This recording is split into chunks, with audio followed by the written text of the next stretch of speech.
Welcome to the Gospel Road. We're going to look at Deuteronomy 6. Happy New Year.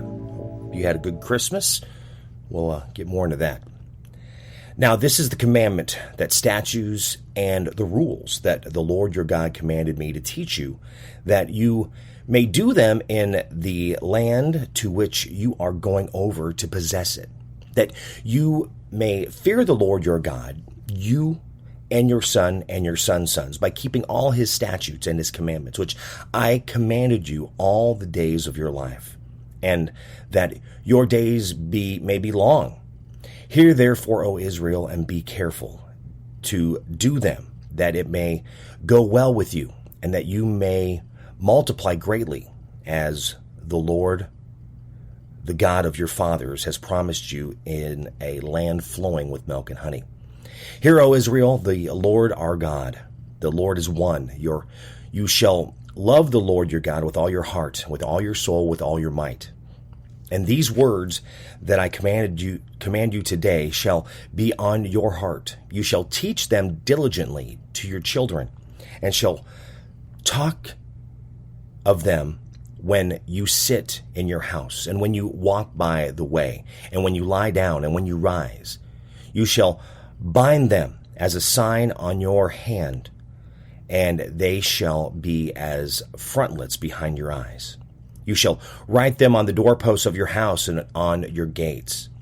And when the Lord your God brings you into the land that he swore to your fathers, to Abraham, to Isaac, and to Jacob to give you, with great and good cities that you did not build, and houses full of all the good things that you did not fill, and cisterns that did not dig, and vineyards and olive trees that you did not plant. And when you eat and are full, then take care lest you forget the Lord, who brought you out of the land of Egypt, out of the house of slavery.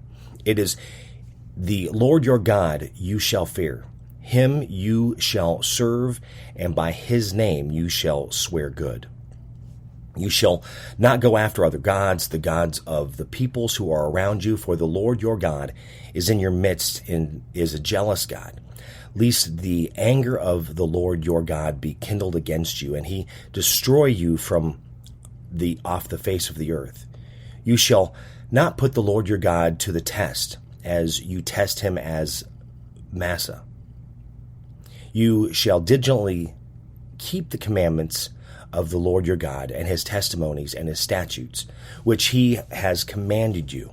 And you shall do what is right and good in sight of the Lord, that it may go well with you, and that you may go in and take possession of the good land that the Lord swore to give to your fathers, by thrusting out your enemies before you, and the Lord has promised.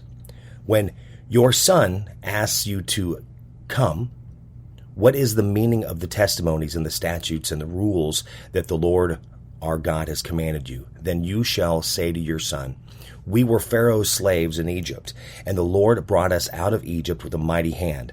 And the Lord showed signs and wonders great and grievous against Egypt and against Pharaoh and all his household before our eyes. And he brought us out from there, that he might bring us in, give us the land that he swore to give our fathers. And the Lord commanded us to do all these statutes, to fear the Lord our God for our good always, that he might preserve us alive as we are this day. And it will be righteousness for us if we are careful to do all his commandments before the Lord our God, as he has commanded us. Deuteronomy 6. That's what we are looking at today. It's a new year. It's starting 2023. And one of the focuses on this one, it says, and these words that I command you today shall be on your heart. You shall teach them diligently to your children, and shall talk to them when you sit in your house, and when you walk by the way, and when you lie down, and when you rise. That's an interesting thought as we start this new year, as we are wrapping up the holiday season. Again, I hope you had a great Christmas. I hope it was, even going back to Thanksgiving, that it went well, and that it was a safe New Year's Eve, and really going into ending 22, starting 23, and sometimes you're not always sure what is going to happen when you're going into that new year. But many times we kind of set goals. We set these resolutions that we're going to do, something that we're going to do better. Thing is, those aren't just for a new year. Those are things that you need to do throughout the year to really get things going, to keep yourself on track. And that's one thing that you're looking in here when you're reading this. And it's talking about, God's rules, his statutes that he's giving that we need to follow.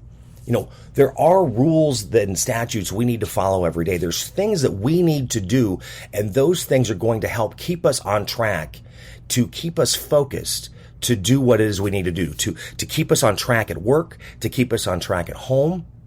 But many of us kind of fall wayside of that. I'm talking to a friend of mine who is having a lot of issues focusing, and has for a long time.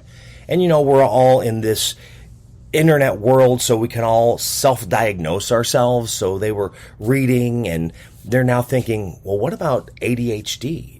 Am I really having a problem focusing? And maybe I need to be tested for that. Now, here's the thing. They didn't self-diagnose them, but they did look at the signs that said, hey, wait a minute. I got to think about that. Okay, maybe I need to have this checked out. I need to find out where I am. I need to find out why I'm having issues. And I'm having a few other friends that have that exact same problem, that problems of focusing. And every year people are always putting on that resolution. I'm going to focus more. I'm going to do better at this. Well, is there a reason why you're not able to keep focus? Is there a reason why you're not able to keep your mind on track? Is there a reason why you keep hitting the squirrel? You're in a conversation. During that conversation, you make a statement, and then boom, you're off on a completely different topic, and then you need to kind of get pulled back into that initial topic, which happens a lot of times with some people that I talk to that, okay, wait a minute, this was the conversation, we need to reset, go back, finish this conversation. And they're like, oh yeah, I forgot. They are finding that there are a lot more people, especially adults right now, that are being diagnosed with ADHD than what were before. But when, like I was a kid, not young, when they were kids, there was ADD, but it wasn't really looked at or focused upon at that point like it is now. And there's so many kids that they just say have ADHD. I'm not saying all of those are 100% correct. I think sometimes they just want to medicate. I mean, that's what I feel like. We're in a world of medicating. Sometimes it's even a world of self-medication. And that's nothing new, because you can medicate with drugs, alcohol, whatever it is, because you have a pain, something that's really bothering you that you're trying to get rid of and you don't know what to do. It's the Merle Haggard song, Here I Go Again, mixing misery and gin. Doing all those things and talking to myself. You're not really sure how to deal with what is happening in your life. And maybe through that conversation, maybe you need to have a better conversation with somebody else that can help you. But at the same time, with that, you can find out, is this something that you can control? Is this something that you can deal with? Or is it something that you might need a little help? Maybe you do need something that can help you get that laser focus back, so you're able to get that work done. You're able to do what you need to do at home. You need to, you have laundry. You need to get cleaning done, and you just kind of let it go. And maybe it's even a depression that you're dealing with. And because of that, you're pushing things off because you're just not wanting to do it. Now, these are all important things. And we have to remember that we need to take care of ourselves. Again, it's having a healthy mind, a healthy body, and a healthy spirit. I always talk about the 360 degrees of being healthy. And those are the three: body, mind, and spirit. You're doing the best you can to keep yourself healthy. I try, I work out. Do I always eat the best? No. Do I get yelled at by friends about it? Yes. But I do the best I can. Mind, learning something, always trying to make yourself more keen, to make yourself better, to do things better for yourself. How can I be that better person? Being better every day. And spirit, God, religion, what is it that you believe in? What is it that you really put yourself into, that this is who I am?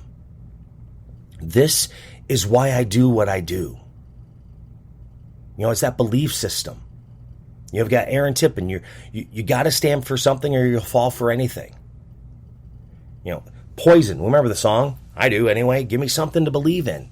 We need to have that because it gives us that hope.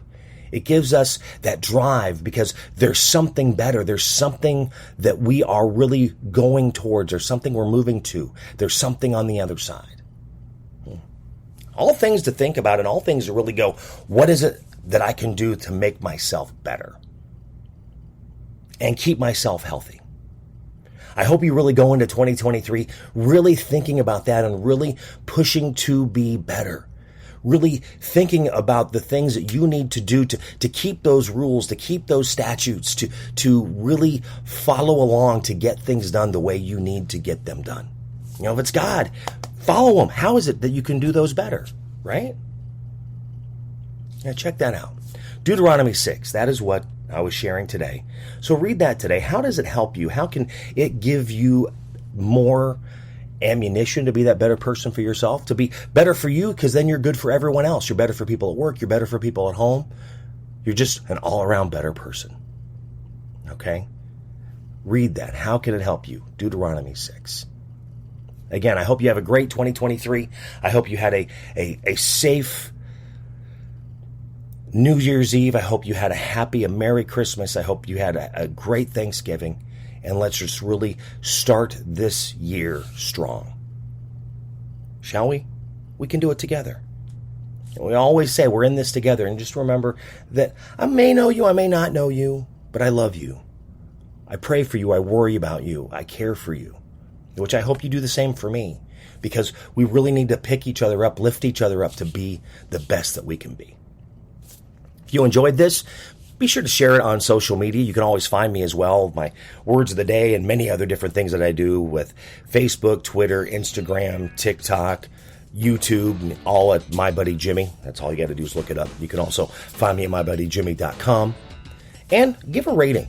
Wherever you're listening, whatever platform, be sure to give me a rating because that always helps as well, and I appreciate it. You have a great day. Deuteronomy 6, read that. See how it helps you be better, be stronger. Thank you for listening to The Gospel Road. Have a great day. God bless. Spinal adjustments provided by Dr. Chad Rolfson. The Spinal Tuning Chiropractic Center is a Des Moines area low flat fee per month unlimited chiropractic care practice. When life happens, just adjust. Schedule today at spinaltuning.com. If you're looking for help with software, app, web development, be sure to check out my friends at ingenuitycompany.com. They believe in their clients. Software development, app development, web development, visioning, design thinking, diagramming, organizational development, strategy. They can help you at the Ingenuity Company. Find out more at ingenuitycompany.com.